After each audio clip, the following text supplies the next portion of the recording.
ជំរាបសួរពុកម៉ែបងប្អូនបាទថ្ងៃនេះគឺខ្ញុំចេញវីដេអូមួយទៀតបាទហើយក៏សំខាន់ខ្លាំងដែរចឹងណាបាទហើយនេះគឺជាចំការគំរូបាទចំការចន្ទីណាបាទដែលគាត់ធ្វើបានស្អាតបាទចឹងខ្ញុំឲ្យបងមើលជើងក្រោមបាទទី1បាទគឺការរៀបចំពូនរងនេះឃើញទេបាទគឺគាត់ធ្វើទូលកន្លែងហ្នឹងទៅបាទចឹងណាបាទហើយក្នុងការទូលនេះមិនមែនមានតែមួយដើមហ្នឹងទេបាទគឺគ្រប់ដើមទាំងអស់នេះបាទចឹងទូលហ្នឹងណាបាទអត់មានទឹកដក់ទេបាទហើយមានចង្អូនេះចង្អូកដាលអញ្ចឹងណាបាទខ្វែងបាទចង្អូគឺខ្វែងទៅទាំងអស់តែម្ដងអញ្ចឹងណាបាទហ្នឹងគឺសំខាន់មែនតើស្បែកទឹកភ្លៀងប៉ុណ្ណាក៏អាចខ្ញុំដោះបានស្អាតដែរអញ្ចឹងណាបាទហើយចន្ទីនេះខ្ទង់8ឆ្នាំហើយខ្ទង់ប៉ុណ្ណឹងអញ្ចឹងណាបាទហើយការរៀបចំដាំរបស់គាត់គឺស្អាតបាទហើយមួយទៀតបាទតកតូននឹងការតៃមេឃអញ្ចឹងណាបាទតកតូននឹងការតៃមេឃបងមើលបាទគឺស្រឡះលើមែនតើអញ្ចឹងណាបាទគឺកម្របាទសម្រាប់ម្ចាស់ចំការដែលធ្វើបែបនេះគឺខ្ញុំពេញចិត្តស្ដោកតែម្ដង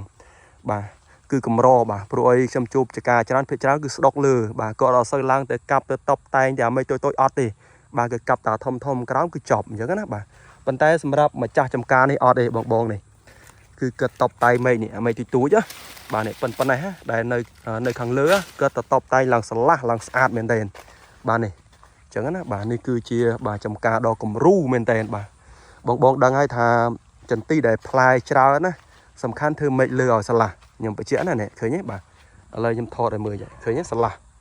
បាទស្រឡះស្អាតខាងលើមែនតើបាទប៉ុន្តែសួរថាការតែមេឃស្រឡះបែបនេះ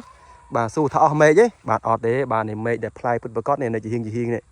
អញ្ចឹងណានៅជាហៀងនេះបាទដែលផ្លែពិតប្រកបអញ្ចឹងការតែមេឃនេះគឺខ្ញុំពេញចិត្តតែម្ដងបាទនេះពលឺព្រះអាទិត្យគឺចេញចូលបានល្អអញ្ចឹងណាបាទហើយការតែមេឃបែបនេះបើនិយាយខ្លីគឺរៀងចំណាយពេលបន្តិចអញ្ចឹងណាបាទព្រោះអីត្រូវការឡើងទៅនោះទៅកាត់ដល់លើនោះឃើញទេនេះខ្នែងអញ្ចឹងសិតតែកាត់តាបាទឡើងទៅកាត់អញ្ចឹងណាបាទគាត់ថាយើងចំណាយពេលមែនប៉ុន្តែផលបានមកវិញក៏វាល្អដែរអញ្ចឹងណានេះដេកមេឃតូចអញ្ចឹងកាត់អស់ទៅនេះអត់មានតុកទេខ្ញុំបញ្ជាក់ណាអត់មានតុកទេនេះមេឃអញ្ចឹងអត់តុកទេបាទបើតុកវាស្ដុកឃើញទេបាទអញ្ចឹងការតែងមេឃបែបនេះគឺល្អហើយស្រឡះបាទពេញចិត្តខ្ញុំតែម្ដងអញ្ចឹងណាបាទហើយសម្រាប់ទិន្នផលតកតងការថែទាំវិញខ្ញុំហ៊ានធានាថានឹងបានច្រើនតែម្ដងហើយការថែទាំគឺល្អមានន័យថាការបាញ់ថ្នាំការពារសត្វល្អិតជំងឺអីគឺវាស្រួលអញ្ចឹងណាបាទវាអត់ទៅពិបាកក្នុងការថែទាំទេបាទអញ្ចឹងវីដេអូនេះធ្វើការចែកម្លែកប៉ុណ្ណឹងសិនបាទបើសិនជាបងគិតថាមានប្រយោជន៍បាទសូមចុចរូបសញ្ញាកណ្ដឹងមួយផងបាទខ្ញុំនឹងធ្វើវីដេអូថ្មីបន្ថែមទៀតបាទអរគុណ